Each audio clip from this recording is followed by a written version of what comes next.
देखिए, कुलगाम का ऑपरेशन बहुत बड़ी कामयाबी है और ये संख्या जो है 5 से भी ज़्यादा हो सकती है जाएगी, ऐसा जो है जम्मू कश्मीर पुलिस और भारतीय सेना के अधिकारी बता रहे हैं। भारतीय सेना के 2 शूरवीरों की शहादत जो है वो इस ऑपरेशन के दौरान मोदरगाम में हुई है, लेकिन फ्रिसल की बात की जाए तो फ्रिसल में 4 आतंकी मारे गए हैं, मोदरगाम में 1 आतंकी मारा गया है। फ्रिसल में जो 4 आतंकी मारे गए हैं ये चारों हिजबुल मुजाहिदीन के बताए जा रहे हैं। दोनों जगह जहाँ ऑपरेशन शुरू हुआ है यहाँ पे हिजबुल के ग्रुप के सुरक्षा बलों के घेरे में आने की इंफॉर्मेशन थी, जिसके बाद ऑपरेशन लॉन्च किया गया। कुख्यात टॉप कमांडर हिजबुल मुजाहिदीन का फारूक अहमद भट्ट अलियास फारूक नली भी इन आतंकियों में शामिल है। इस तरह के कुछ इनपुट्स जो हैं वो सुरक्षा बलों के पास थे, जिसके बाद ये ऑपरेशन लॉन्च किया गया। आपको बता दें कि फारूक नली जो है वो हिजबुल का सबसे ज्यादा लंबे समय तक कश्मीर घाटी में एक्टिव रहने वाला कमांडर है और यही एक कमांडर सिर्फ किसी आतंकी तंजीम का कश्मीर घाटी में जिंदा बचा है, जिसको मारने के लिए अब ऑपरेशन लगातार जारी है। इस ऑपरेशन की सफलता के बाद आप ये मानकर चलिए कि कश्मीर घाटी में पाकिस्तान के इशारे पर चलने वाला हिजबुल मुजाहिदीन भी लीडरलेस हो जाएगा, यानी कि उसका मुखिया जो है ये ऑपरेशन के दौरान सुरक्षा बलों के हाथ चढ़ गया है। इस तरह की जानकारी अब सुरक्षा बलों को मिल रही है। वहीं राजौरी के मंजाकोट इलाके में भी सुरक्षा बलों ने भारतीय सेना के कैंप पर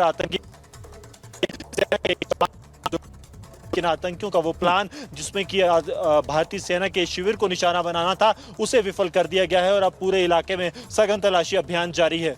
यानी कि बिल्कुल गुरसिमरन, कुल मिलाकर यह कहा जा सकता है जिस ऑपरेशन क्लीन को लेकर भारतीय सेना तत्पर है उसकी दिशा में बहुत मजबूती के साथ आगे बढ़ा जा रहा है। फिलहाल आपका बहुत बहुत शुक्रिया इस तमाम जानकारी के लिए। अब आगे बढ़ेंगे और बात नगरोटा की करेंगे, जहां पर जम्मू कश्मीर के नगरोटा में एक मंदिर में तोड़फोड़ की गई है, जिसके बाद अब FIR दर्ज कर ली गई है। पूरा मामला क्या है इस रिपोर्ट में आपको दिखाते हैं।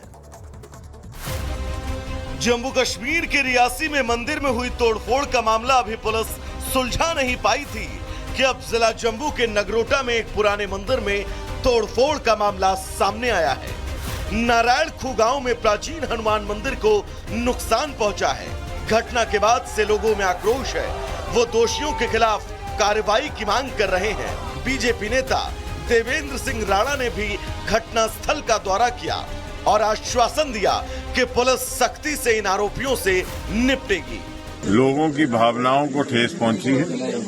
जो भी लोग मुजरिम हैं उनको एडमिनिस्ट्रेशन से मैंने गुजारिश की है और इन्होंने भी आश्वासन दिया उनको पकड़ा जाएगा, सख्त से सख्त सजा दी जाएगी और कोई भी अगर कोई इसके पीछे कोई षड्यंत्र है तो वो षड्यंत्र भी बेनकाब किया जाएगा। मंदिर को लेकर दरअसल मान्यता ये है कि यहाँ पर पांडवों ने एक कुआं बनाया था, जिसके नाम से यह स्थान नारायण खू के नाम से जाना जाता है। ब्यूरो रिपोर्ट और रिपब्लिक भारत।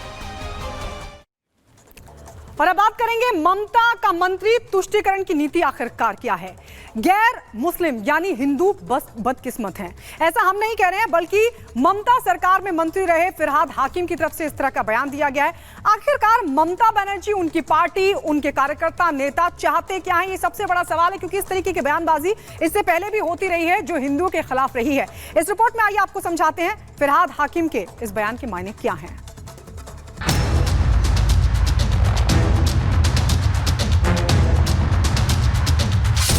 पश्चिम बंगाल में एक विवाद खत्म होता है तो दूसरा मानो तैयार बैठा हो।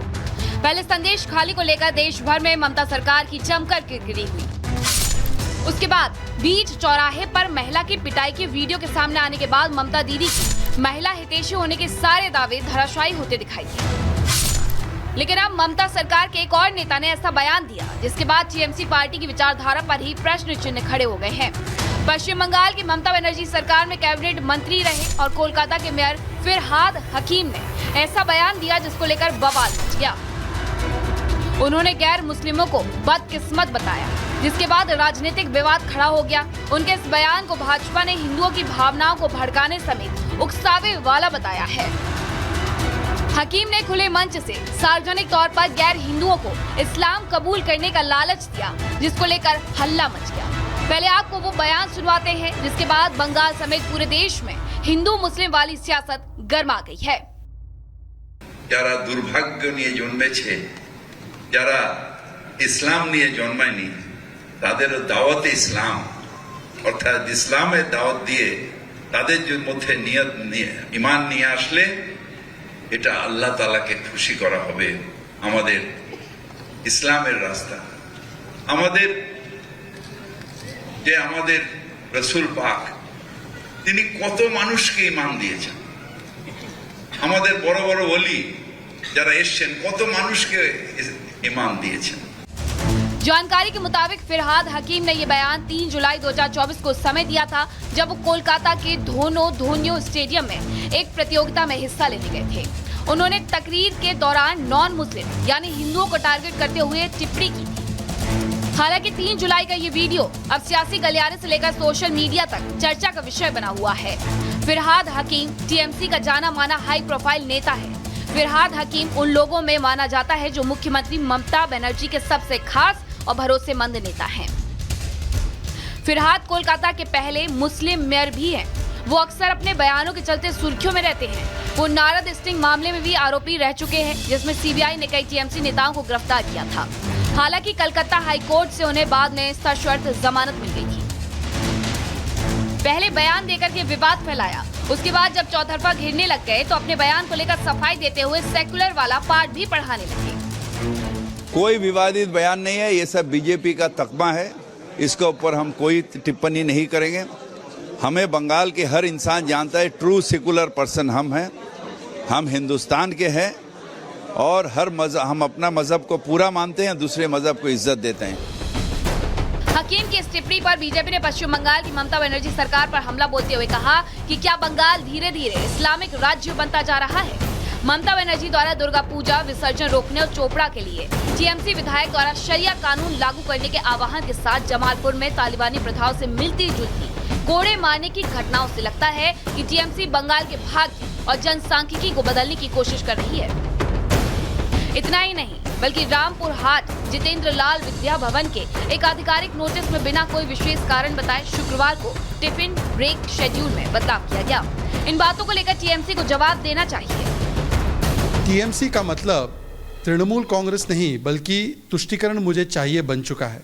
जिस प्रकार से ममता दीदी ने स्वयं भी बोला है कि क्योंकि मुस्लिम वर्ग उनका वोट बैंक है तो कभी दुधारू गाय की लात भी खानी पड़ती है, और जिस प्रकार से उनके खासम खास जो सबसे करीबी और जो सबसे वरिष्ठ नेताओं में से एक है वो तो सरेआम कह रहे हैं कि जो दूसरे धर्मों में पैदा होते हैं उनका भाग्य ठीक नहीं होता है, वो ठीक नहीं होते हैं और सबको इस्लाम में कन्वर्ट कर देना चाहिए।